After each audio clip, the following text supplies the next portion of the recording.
today's fresh manna your ministry, silver chalice or garbage can?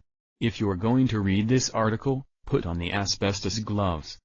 Is God using you these days? Most Christians would honestly answer, yes, to a degree, but I wish He was using me more. In our minds, there is a continuum of divine employment. Did you ever consider that perhaps the reason you're not being used more is because you're not very usable?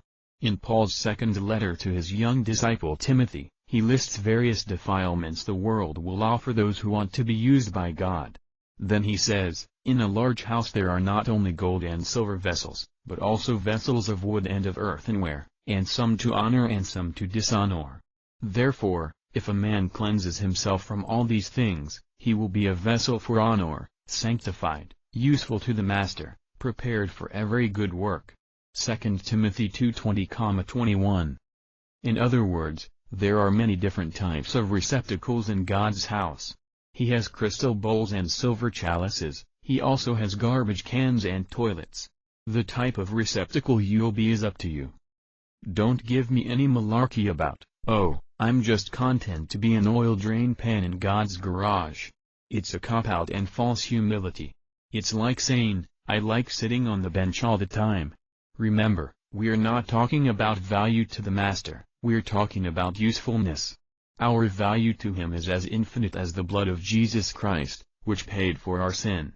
But one of the deepest desires of anyone who has given their life to Christ should be that he could be of some use to God in the harvest.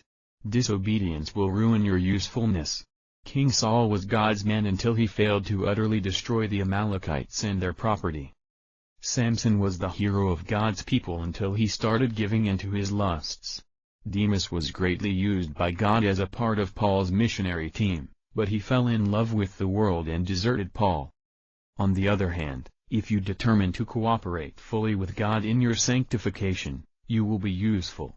You may be a cracked and leaky vessel right now, but that can change.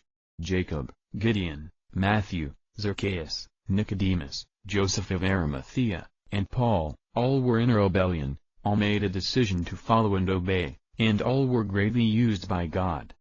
Not every Christian who stands before God on Judgment Day will hear Him say, "Well done, thou good and faithful servant." Make a decision. Don't be among those to whom God will say, "I couldn't choose you." Be challenged. Othniel. January 10, 2024. May God use you.